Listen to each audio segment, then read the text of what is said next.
Hey, my name's Erica, and I'm a little fucked up.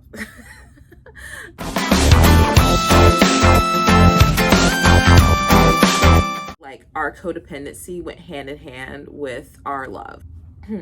And that is a mistake. If you're getting swept away in a relationship and you're young, like, just understand that there's more to life than this person. So, if you made it into the intro, thank you for being here for my first video. I recorded the video and then I was like, oh, I just didn't like drill down like the purpose and why we're all here. And yes, I left my boyfriend, gosh, I guess it was 2015, so 5 years ago. I left my boyfriend of 9 years 5 years ago, and I recorded a version of this video so many times, including around the time when I actually left him, but I just wasn't ready to tell the story. I wasn't complete yet. I wasn't fully formed into like the phoenix that I am now. But like I said, and like I'm going to say in this video is for any young person, particularly young women. If you are in a situation where you're in a relationship and you think he's the love of your life and like you can't live without him, but there's something in the pit of your stomach that's telling you that you shouldn't be with this man, please listen to that gut feeling.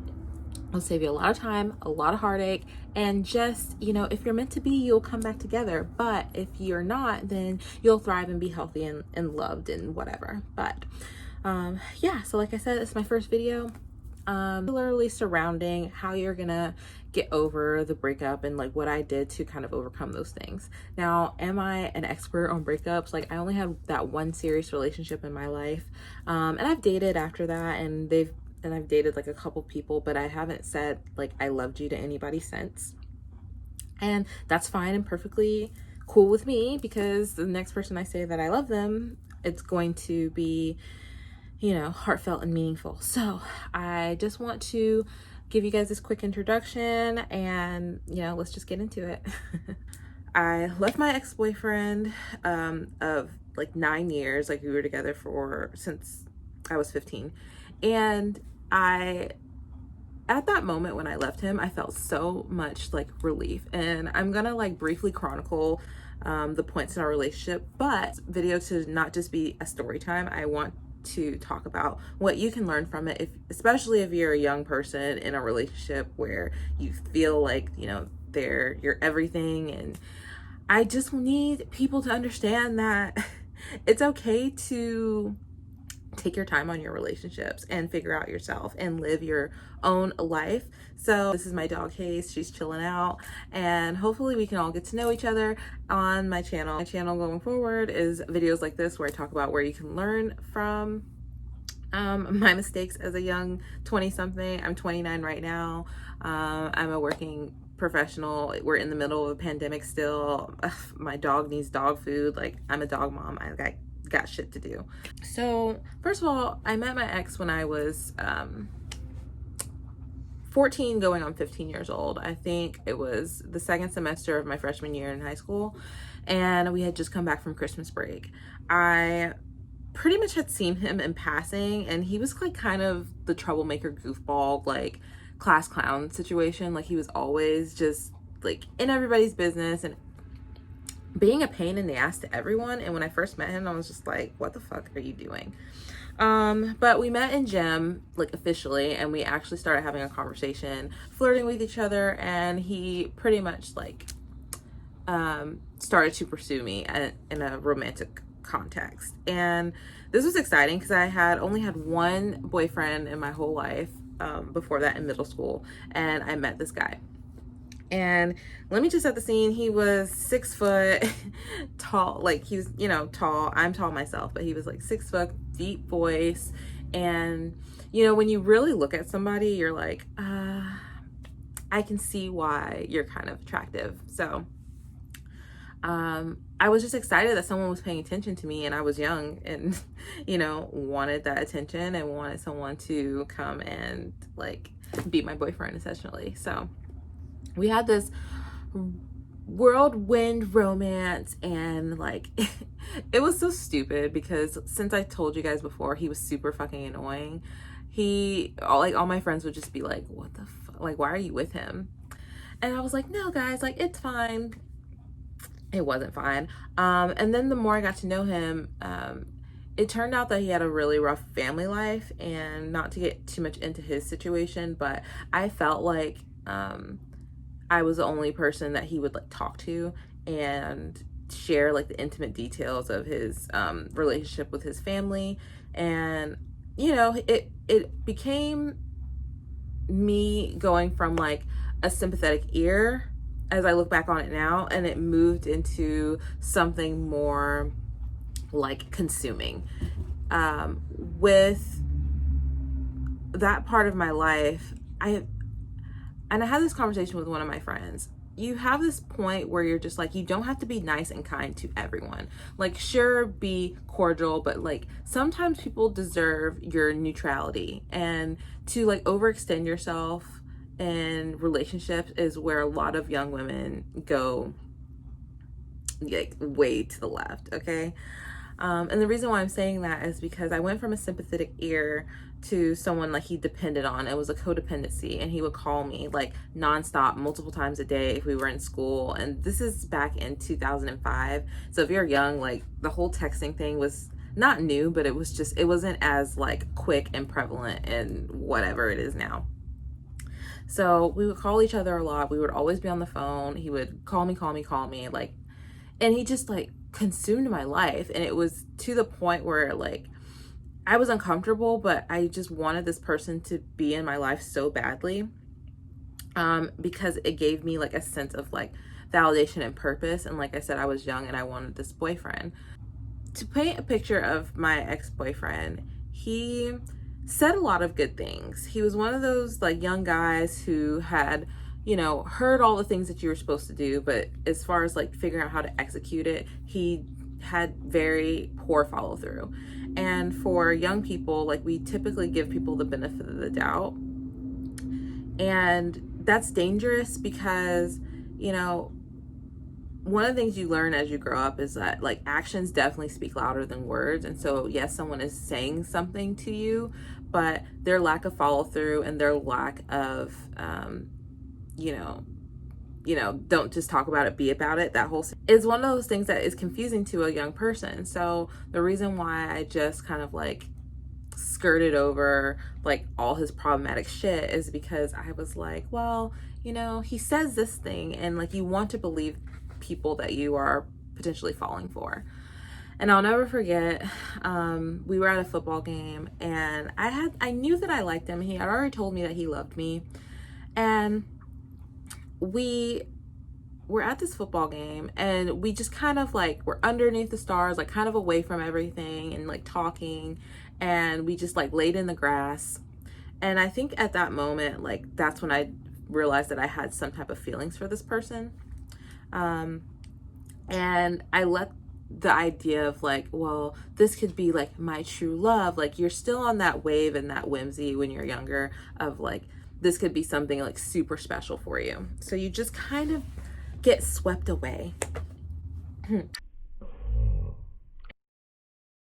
And that is a mistake. If you're getting swept away in a relationship and you're young, like, just understand that there's more to life than this person. Like, your life is going to change. Like, even if you're like, we want to be together for the rest of our lives, and yes, in that moment it's probably true, but girl and guy, like, just give it time. Like, and I know that I'm going to say that as like this 29-year-old person, you're just like whatever, but I'm letting you know that your life is going to change, and you can be in a relationship and have those feelings, and those feelings are real, but you don't have to like make them so sweeping, and they don't have to consume your life. Okay.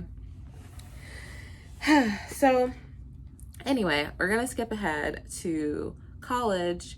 Now, I made it a point that says this is like the smartest thing I did as a young person, was if I'm gonna be with this guy, whatever, and he is going to be with me, I made it a point to go to college, finish my education. I was like, if I can finish college, because back then you think that college is like this huge milestone, and it is, but at the same time, it is something that I can get into in another video, that like there's levels to it. Like, you finish your undergraduate degree, and it is the smarter thing to do to continue your education. At that point, we were long distance. He went to basic training. I like missed him. And, parts in our relationship, I look back and I'm just like, those feelings were real, but they were often accompanied by the fact that, like, our codependency went hand in hand with our love. And so it just clouds your judgment. Instead of like going to my first semester of college where I'm supposed to like meet people and, not necessarily like go off and like hook up with other people, but just like talk to people, meet friends, I spent a lot of time like being sad and missing him and like awaiting the day that we got together. So this is crazy because part of our story was we would write letters back and forth. So if somebody's in basic training, they don't have their phone, so like you're supposed to exchange letters. So I think that was more like some of the more sweet things in our relationship that I can appreciate. I would say to you, if you're young and you have like these moments, like I said, that feel real, your emotions are real, take a step back and just understand that you need to surround yourself with other things to distract you from your feelings of just like hopelessness, of just like, I want to just be with this person. Because I finished my whole education and we had a situation when I was a junior in college. I found out he was cheating on me because when he came back from basic training, he started acting different. He like had a little bit more money. He wasn't really like, pressed about seeing me. He would like lie, like he wouldn't answer his phone, like it was all that like stuff. Felt like I was like doing all the things I was supposed to do. Like I wasn't cheating on him, I wasn't talking to other guys, I was in college, I was like going to school, like I was doing all the things, and I couldn't understand why this person who like loved and cared about me so much had shifted. So that was out number one. I should have at that point when I was 19 or 20 been like, you know what, we need to go our separate ways and I need to move on with my life. Spoiler, I didn't. So after I pretty much like did desperate shit to bring him back into my life. Like I told him that, I was like sad and lonely and I would call him and I would try to make him feel bad and all this stuff. And I would just be like, pay attention to me, pay attention to me, pay attention to me. And he wouldn't. And so I had this inkling that he was seeing somebody else. So I hacked his Facebook. He had gone to, like I said, he was in the military. So he had gone to a drill weekend and I spent like a Friday night or something like that, like going into his Facebook and like hacking his password, and I hacked his email and I finally got access and I saw all the messages. And it was devastating to say the least. Like I was like, wow, I can't believe that like he doesn't love me anymore. And again, out number one, I decided to so I lived 2 hours away from my school. My parents' house was 2 hours away from my school. So I got it in my brain that it was a good idea to drive all the way down to my hometown and like try to fuck with his car because I was devastated. And so we went down there and they were like, we should put like water in his gas tank or whatever. And we drove 2 hours down there. It was like the middle of the night, probably midnight, driving 2 hours there. Pretty much like put water in his tank. I couldn't even do it. My friend had to do it for me. I was just so weak. And then we drove back and I just remember like completely falling apart and I couldn't even drive. So my friend had to take the wheel, and when he woke up the next morning, like he saw that I hacked his Facebook. Like I was talking to the girls in the messages. Some of them were my friends that I went to high school with, that he was saying like he like loved them and whatever. Like it was just this whole like deceitful thing. And I pretty much like broke up with him. So when I broke up with him, that's when he started to like try to get me back or whatever. And part of me was not ready to let that relationship go.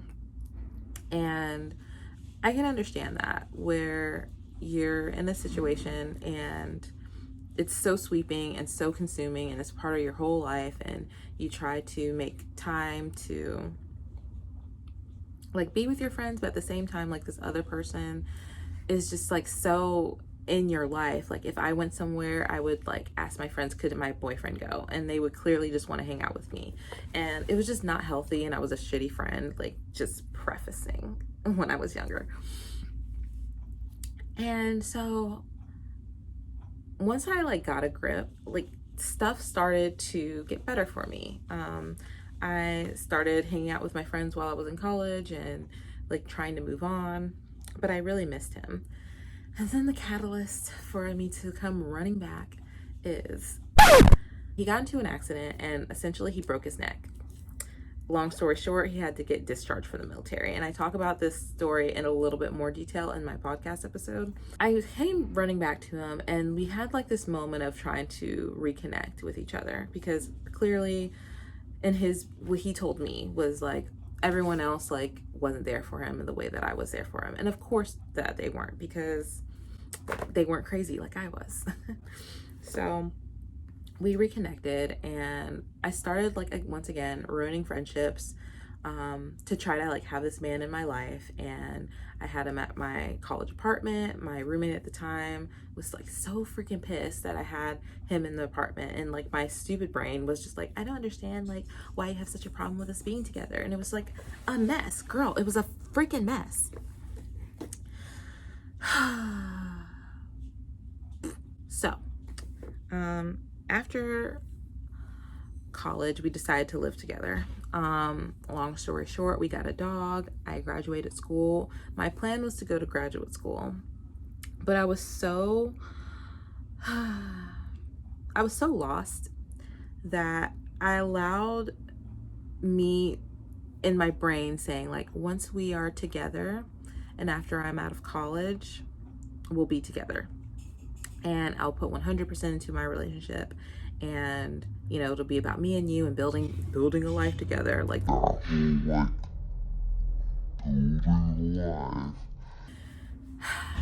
And one thing I would say to young girls is, don't go off and live with somebody when you're 20 years old. I mean, sometimes it makes economic sense, but if you can avoid it, like, have like a friend roommate or like somebody else that you platonically like get along with. Like, merging together at 21 years old like I did, I had not found myself, and I had lost myself in my relationship. So trying to like find jobs and like hustle culture and try to like just create like a household of what you think is a household, and you're not even a complete person, is so dangerous and so detrimental. Like, you don't even understand like bills yet. It's like you know that what bills are, but like to prioritize like, you know, who's going to pay half of the bills and who's going to like come in and be in charge of this stuff and whose name is it going to be in. Become a complete person. Don't merge your life with somebody and you're not even sure of who you are, is essentially what I'm getting at. When I realized that our relationship was coming to a close, it was because, you guessed it, he cheated on me. And he cheated on me. Like, these girls were coming to our apartment. They were leaving like traces that they were there, like their weave. And the catalyst was that I walked in the apartment and he was there with the girl, and I like lost it. I was like, you're like bringing girls to our house now? Like, I had a lot of like low self-respect for myself, but yeah, thanks there. At the same time, I was like, I can't be that much of a fool to allow this to continue. So we broke up, and it was a slow process of realizing that I didn't need to be with this person, realizing I was in a situation way over my head, having bills with this person, and I needed to get away. I had to seek help from my family, and I had to pretty much admit that I fucked up for years. And that's a really hard pill to swallow, because like, you wanted to believe the best in this person and they weren't who they say they were. And that is horrible. It's an awful feeling. And I felt it was best that I went home And my life kind of started to flourish after I left this person. I went home, got a job. I broke it off with him. I have not spoken to him in years. And, you know, my life kind of took off when I left this person. I got into a really lucrative career. I pretty much found myself again. I found myself again, and I had to date myself. So why am I telling you this really short, choppy, condensed version of the story? Well, the guy in this story is irrelevant to my life. Like, it's a part of my life, but it's something that I used to like dwell on and like beat myself up about and say like, you're so stupid. Like, you let him like derail your life. And in this 2020, in this current year, I decided to live out loud and just, you know, I did a whole bunch of work. I worked 60 hours a week. I saved my money. This pandemic happened, and like, yeah, I felt more like myself, but in this pandemic, I felt like I felt like I finally have come back to me and my interest and really knowing who I am and the things that I like to do and having like this autonomous spirit. And, you know, I like was in my corporate job. I was a manager. I did so much stuff. And 20-year-old me in this relationship could not fathom the personality that I have today. Like, it's like night and day. And so what can you learn about like my fuck ups in my life, and and why is it important that you listen to this 29-year-old woman like tell you like, you know, the guy that you're with is not, you know, he might be a really great guy and you might get along and everything is great, but at the same time, a lot of my friends who got married when they were young have divorced. Okay, I know one person who's still married and happily with their significant other that got married when they were like 18, 19 years old. Even still, I would still say to that girl who's in a happy relationship, don't forget to have your own life, have your own interests, and be confident enough to set your boundaries and what's important to you. Don't forget that you're a person too, and you're meant to merge your great, amazing life with somebody else's great, amazing life. And that is the key. So when I was healing from this relationship, I went on dates with myself. I took myself out to eat once a month with my salary that I was working like crazy hours. I didn't have time to like breathe. I took myself out to eat. I sat by myself. I ordered myself a drink, and I just chilled. And I, you know, would have times where like, yeah, you would go out with friends, but once a week, like, do something for you, no matter what that is. This is a big one. So punishing yourself. I spent a lot of time talking about all the should've, could've, and would'ves that I was supposed to do and got distracted from this relationship that I was in. I sometimes took it upon myself to punish myself. Like, I need to work extra overtime or 12 hours a day to make up for all the money that I lost and all the time that I like spent like not being focused on building my career and myself. You know, at the end of the day, like, even after this relationship, you're still going to go out through your life and live. And if you're not truly living, which means like, yes, work, we all have to work, and we're all in this rat race called life, especially if you're a millennial, because, you know, you don't want to contribute any more lost time to this person that is no longer in your life. So yeah, with that being said, like I've been saying, go out and do shit. My regret is saying no to things socially that I should have said yes to. And for me, it's really empowering to just like go on the trip, do the thing, go out to the dinner, like flirt with the boy, like whatever it is. Just go, live, do. Because you only have 10 years to be 20 something. Okay. And it's the hardest and most challenging time, you're going to change your perspective anyway on how that certain something matters anyway. So you might as well just live in the moment. So with this video, I just want to close and say who you are right now is enough.